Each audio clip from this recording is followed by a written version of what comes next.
All right, guys. Welcome to the show. Before we get started, I'd like to say because we don't run ads, we only have one fee, and that's if you learn something, you enjoy the show, please share the show, leave us a rating, or whatever platform you're listening to or listening on.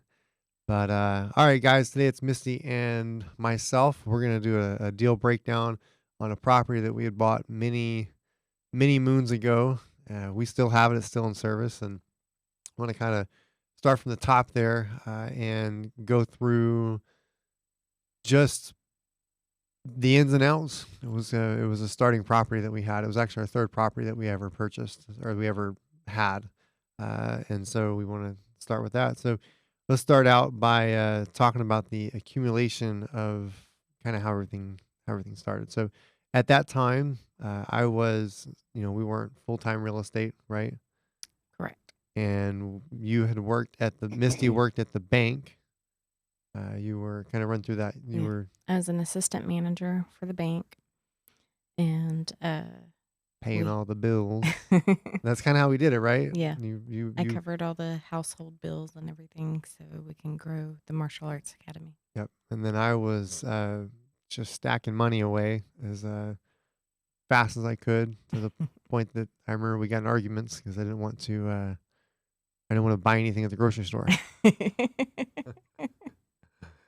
It's not like that now.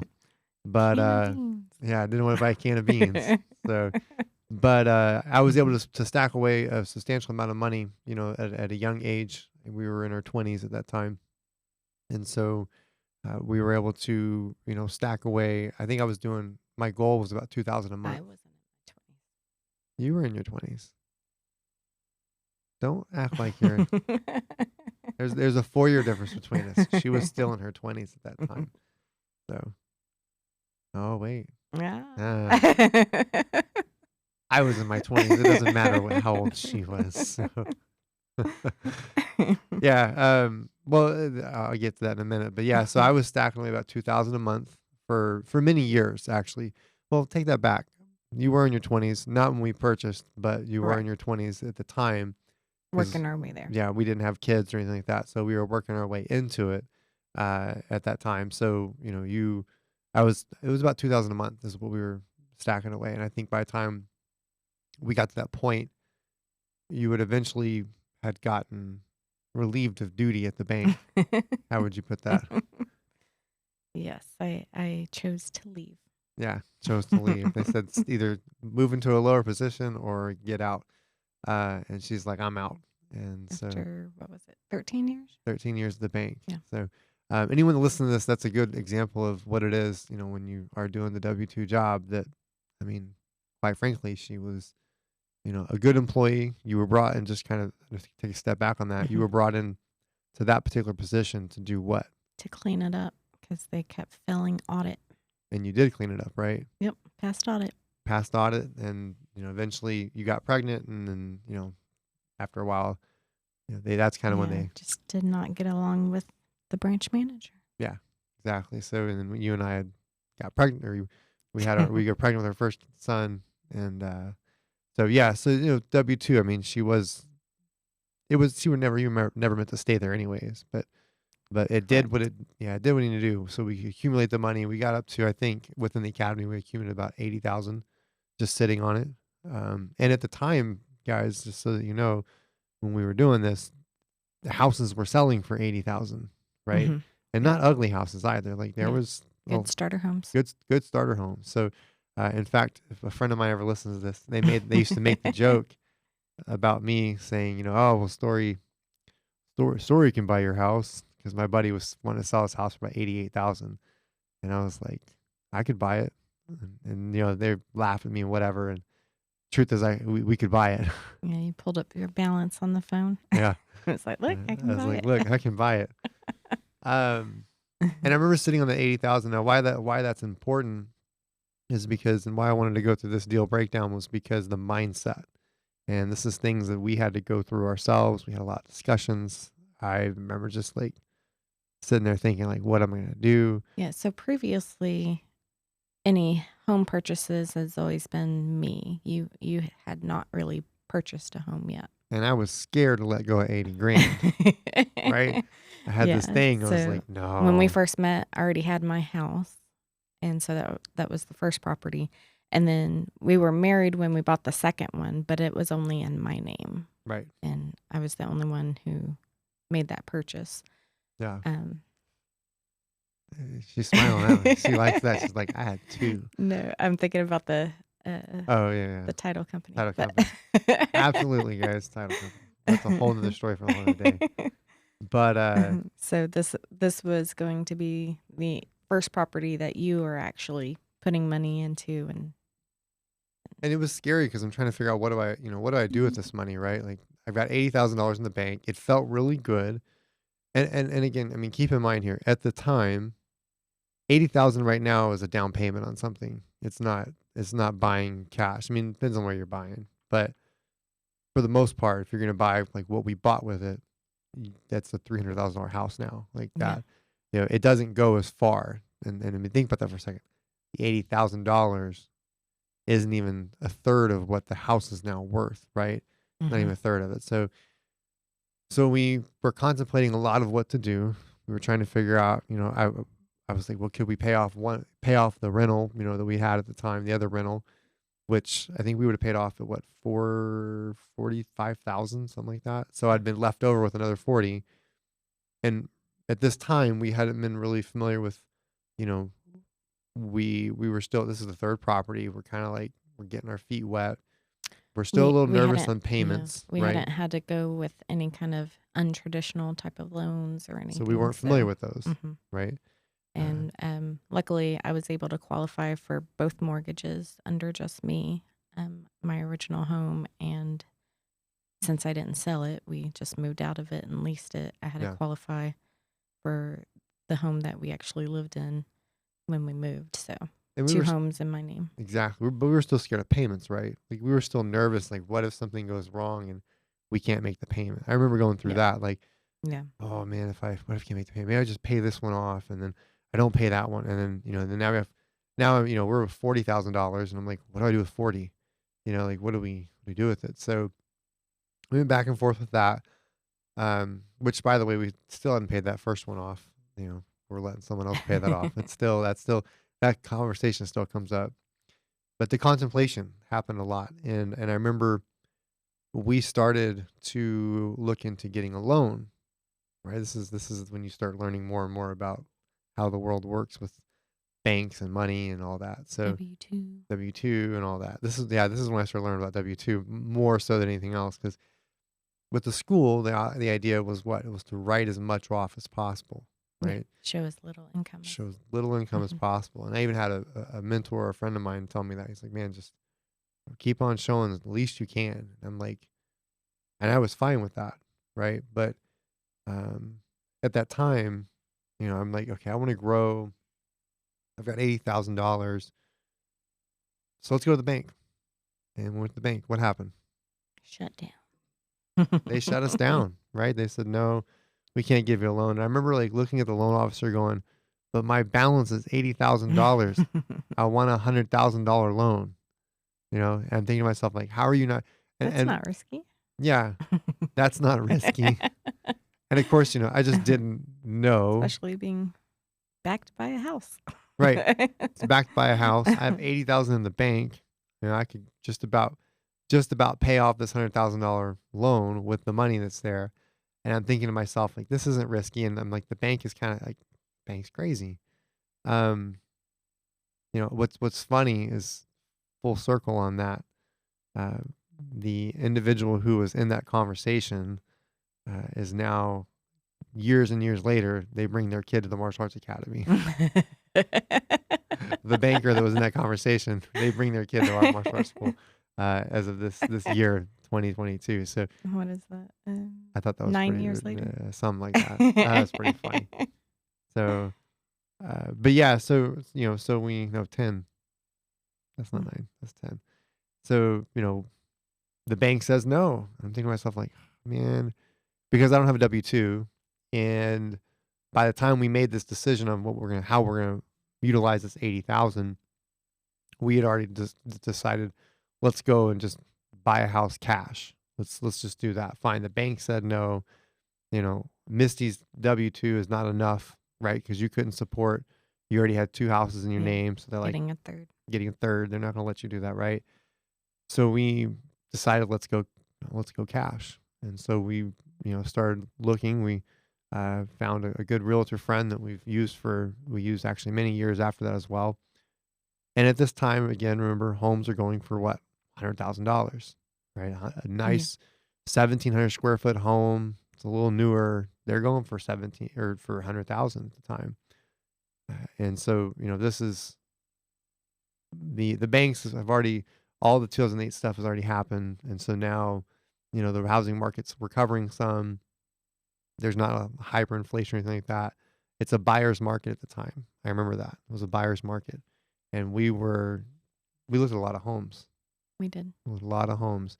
And even it being a buyer's market And a cash offer. and cash offer, that was another thing we learned about too. Even being a buyer's market and a cash offer at that time, it wasn't enough sometimes. And there was a couple homes. I remember one home that we looked at that we fell in love with. Like, this thing's beautiful. Now I do remember this, and I think Misty can remembers this too. Is the way that we looked at homes though wasn't about it was an investment, but at that time we were like, what if we have to move into this Yeah. house, right? So we're buying it Yeah. cash. What if like something happens and we have to move in, and all hell breaks loose, shit hits the fan, and we need somewhere to go? Yeah. We'll have no house payment. So we were buying according to our standards of what that would be, which is going to be, 3 bedroom, 2 bath, master bath, 1,700 square feet, Right. somewhere in the Nicer neighborhood. nicer neighborhood, that kind of stuff, just in case. By the way, we've never moved in that house, and we still own it. So, yeah. So yeah, that never happened. But no, we were beat out over and over. Cash offers. We were all, we're looking in the 100,000s. I had $80,000. And then of course, we were going to, what was the next step? You had already left Chase at that time. Yeah. Right. Jake had already been born, Mhm. our oldest, and he was in a baby carrier, and we lugged him to every single house that we went to. He doesn't even know it, but we tell him all the time. We were there just the other day at that house. We're like, we carried you in this. And the houses that we were after, well, 401k, kind of go through that. Yeah. So So I had a 401k and a pension plan at Chase. And so since I no longer work there and we're needing some extra funds to purchase a house in cash, and just decided we'd take the funds from there and just cash it out. exactly what we did. We cashed out. It was pretty much enough we needed. It was that $20,000, that remaining 20,000 that we needed to be able to hmm purchase. So It was like 25. yeah, it was 25. Yeah. So we took the hit. Which, do you remember the tax bill on that? It wasn't a lot. I can't remember. It wasn't a whole lot, but it wasn't. It definitely Was made it it. was it 8? I don't remember. I don't remember, but I know that it wasn't. I remember it being a I guess we dent. didn't miss it that much. Yeah. It's funny. When at that time, like, can you imagine what that would be right now? Like, it wouldn't be nearly what it is today, right? So because the house itself is worth 300,000, and that 20 Yeah. 20 times three, That tax hit was very good compared to how much it grew. yeah, it It grew was worth it because to take if that. we took 20, right, and then you go at about 100, 200, 300, that's 60,000 now. So, just that little 20 helped hmm grow into something much bigger. So actually, it's more than 60, but that amount of money you could say would turn to 60. So, Yeah. but I mean, essentially, we kept looking at houses, and I remember we got beat out because we were looking at homes that were all owner occupied hmm and And on market. on market. But we found a home that was on the market that was about 100, was 100,000, 104 104. And it was tenant occupied. tenant occupied, and no one touches those. Mm-hmm. So we're like, Because it let's, still had through November for their lease, and Mhm. this was in July that we bought it. So The day that we wouldn't even bat an eye at that. yeah, We would never look at that and I'm like, go, ooh, free tenants. yeah, already in place. Yeah. And so we put an offer on it after many months. It might have took us 4 to 5 months to actually purchase, I think. From What do the you think? time we started looking. What do you Yeah, say? Somewhere in yeah. there. It took longer than we figured. We we had anticipated with it being cash that it would go pretty quickly, but Mm, couldn't find the property. yeah, it didn't. So we ended up $104,000 cash. We purchased it. I'll never forget going into, and I'm just kind of reminiscing on this because there's little nuggets and lessons in here. I'll never forget going to the bank and they said, okay, it's time to make the wire transfer. And we sat down, we're at Chase at the time, which we don't use them anymore, by the way. So smaller banks, guys, that's the key. Any investors out there, smaller banks are great. But I remember sitting at the bank and it's Misty and I and the banker, and we're doing the wire transfer. And we did a wire transfer for the $104,000 or whatnot, whatever the settlement statement was. Said, hey, this is what you need to send. And that was the most amount of money I'd ever seen or paid or sent anywhere in my life. And I remember just sitting there, you Freaking know, out. wigging out a little bit. I didn't leave or get up, but I was just thinking to myself, like, oh man, a lot of money. It's just gonna go because the security and safety of 80,000 in the bank felt so good. And I'm very glad we didn't leave that 80 because that 80 today would be nothing compared to what it is now. Yes. Um, and just sitting there going, oh man, it's so scary. I mean, You had this mentality that it was spent it was spent. and it was a negative. Yeah. And through all of this process of before we even got to that, I had to remember that, and this is why I say these little nuggets, that I had to keep in mind that we were not losing the money, we were parking the money. We're placing it We were just somewhere we're gonna take it out of the that's going bank to grow. and just place it exactly. Park it. That was it. And I think once we got to that point, that was when things changed, when we were parking the money and not just getting rid of it. But that security though, I'll never forget like what it felt like to be walking around with a debit card and all I gotta do is do my savings and my checking, with Kevin Hart, savings and my checking, the seed of savings, and then, you move your money over and you can just, I mean, like just to be able to sit in a friend's house and be in my 20s and be like, I could just buy your house cash right now, no questions asked. It was a good feeling, but once we got through that, Yeah. If it would have sat there in the checking or savings account, it would be gone and yeah, not in a good way. it would be gone. It'd be gone. Inflation would have killed it. Hmm. We would have done something with it that wasn't smart. Yep.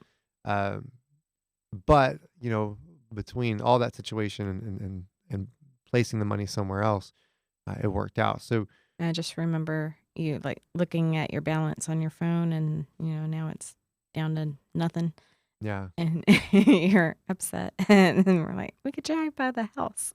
Let's go drive by it. so in the beginning, so we bought it, right, and then the first thing we did was we drove by it. We're like, "There's the money." And we tell that story all the time It's because, not lost. It's right there. and we tell people that story because this story is something that we tell any of our friends or any individuals we've Just getting started. just getting started. Like that's why we tell this because it's something that it's our example of like, no, we drive by it. Now I don't even want to see it. She's like, hey, I'm doing some work to it. Do you want? I don't care. I don't even care anymore. And we'll get to that here in a minute. That But ship has sailed. the ship has sailed. And I don't care anymore. But yeah, and it's at that time a couple things that we learned. Right, some other things we learned from that was we inherited tenants. We had never inherited tenants before. Now I look back. I'm like, it'd be nice those tenants that stayed. They were good tenants. They Yeah. kept the property up. Because the second tenant, or actually, not only did we inherit a tenant, but we also inherited a property management company. Yes. So this is before Misty was managing the properties. We actually inherited a property management company that ended up being a situation where they were charging less. I remember they charged less than who we were using for the other property. Was it less or about the same? No, it was less. It was the first Okay. time we ever ran to 8%. Oh, okay. Because we were getting charged 10 and they were like, oh, 8%. Someone charges 8. So we didn't switch. Let's try them. Yeah. And you don't have to name their name, but I'm trying to think if I remember what their name was. Do you remember? Uh-oh. Radio silence. I don't know why I that's. do, but I can't think of it right I don't now. know why that's. I wonder if they're still. Are they still in business? Yeah. They are. Okay. So we ended up inheriting the property management company. Ultimately firing the property management company. Eventually, I remember we Eventually. Yep. eventually we fired. We got rid of them and changed them out. Um, and we kind of did that with several of property management companies. We would kind of have one managing this one, manage that one, and Yeah. Get a they good somewhat feel. compete against each other. They don't even know it, and then we can bring it all together. So that was our first experience inheriting a tenant. And then once the tenant left, it was time to get the next one. Hmm. And I remember getting the next one. Um, they showed up, and it was they had bad credit, right? They were going through a divorce or just gone through a divorce. So her credit was affected because of that, which Hmm. is understandable. But she wanted to pay 6 months in advance. Which I remember being at the academy teaching, and you came to me and said, "Hey, Story, we got an applicant, and they want to pay $7,000." And I was like, So "Oh, sold! Hell yeah, 7 grand!" I was like, "Cool, $7,000," and we took it. Don't ever do that. We didn't know. The management company didn't explain to us that if this doesn't work out, you need to refund them if you're going to remove them. yeah. We didn't know that. So 6 months By go by. taking it in advance, we can't evict them unless we were going to give their money back and be like, okay. Yeah. Like, here's your So, money back. See you later. but the problems that arose from that tenant, we weren't really made aware of until about the time she was needing to make her next payment. Yeah. So the timing worked out. One of the problems was what? So she has a dog. I think it was a German Shepherd, and No more German Shepherds allowed, Misty, in any of these. That was and it had done some damage to the wood fence that mhm. needed to be taken care of. And then it was an inside dog as well. And so I guess one of the vendors had told us that all the carpet was ripped up. And we were like, what? And back then, pretty much the whole house, other than like the bathrooms and the kitchen, I And it was think good were all condition. carpet. Yeah. Yeah. It was still good condition, though. And so we were like, hey, what's going on with the carpet? And so property management talked to her, and supposedly the dog had started digging or biting the carpet or something and made it look really bad in a certain area. And so she just decided, I'm just going to pull it all up. And she did. It was concrete in the house. She pulls it all up. And I remember getting that, you and I talking, and you telling me she's pulled the carpet up, you know, um, we need to get her out. Yeah. And then And then, that was when we learned that you can't remove them without giving their money back. But like you said, yeah. luckily, Yeah. She was like 5 months in. And so we just gave her notice, just saying, hey, this isn't working. You violated all these things. You need mhm. to go. So look for a place and get out. I remember hearing about cops getting called on her Yeah. too a couple of So times. after she moved out, we went to the property several times of obviously to fix it up and do some repairs. And Talk we to were talking to neighbors. the neighbors, and they said that the cops were called out a few times. So I think she was maybe either buying or selling or something. I don't know. Who knows, man? She could have been running all sorts of businesses out of there. But yeah, so it's, problematic tenant. And then of course we had to go in Mhm. and all that 7,000 went away. We had to go and buy new flooring. Yeah. And of course, and then, so now we spent all this money on new flooring, and we put LVP, correct? Yes. So that's another one. So anybody that's getting started in the business, LVP is nice because it's not carpet, it's still there. That same LVP is still there today. Hmm. And then of course, we ended up putting uh, the next tenant in, which had been there for, we have two tenants before that.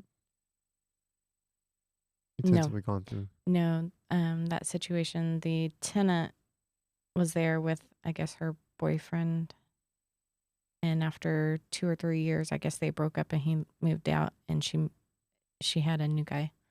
That So was so after the female tenant was the same for that whole time period.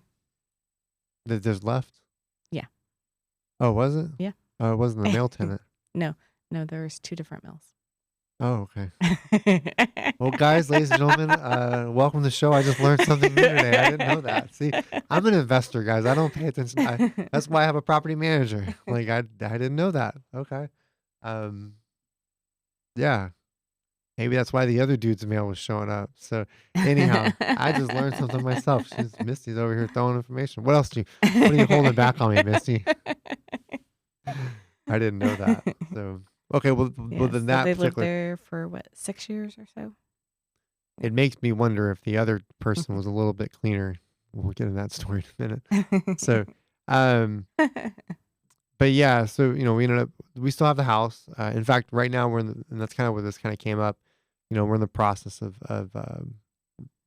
fixing it back up. It's time to release it as well. Mhm. But let me take some steps back. So kind of the next step that we did, the house was paid off. It was cash. I would say, I think if I remember right, and correct me if I'm wrong, just top of mind, I think we were cash flowing like $500 a month. It was like 500, maybe more. I It would was say somewhere in probably there. somewhere in that Yeah. range. Which was nice. It was cool. It's just cash flowing 500 a month. But we wanted to go further. We wanted to grow and just didn't feel like, Rents were really low at that time. I think it was like 1150 or something. yeah, if it's paid off now, it'd be a little bit different. Yeah.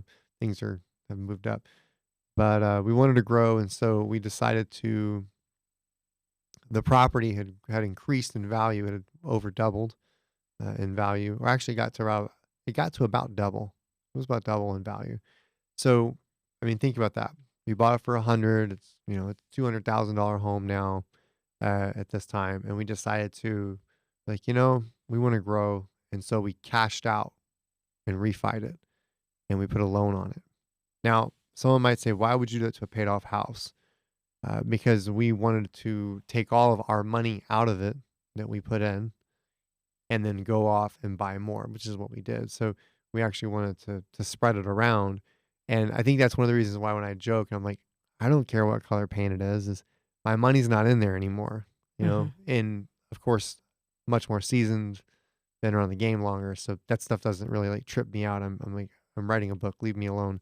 I don't need the paint. It's just not as big of a deal anymore, right? So, but we took all the money out that we originally bought it. You realize you're not going to live there? I realized I wasn't going to live there. Absolutely. I was like, whether it's light gray, a little lighter gray, or a little darker gray, I'm sure you guys will figure it out. But took all the money out, and then now is what we consider infinite returns. It's just a property that is in infinite returns. The rents have gone up, obviously. Now the property it's about $300,000 property. So, it's, what?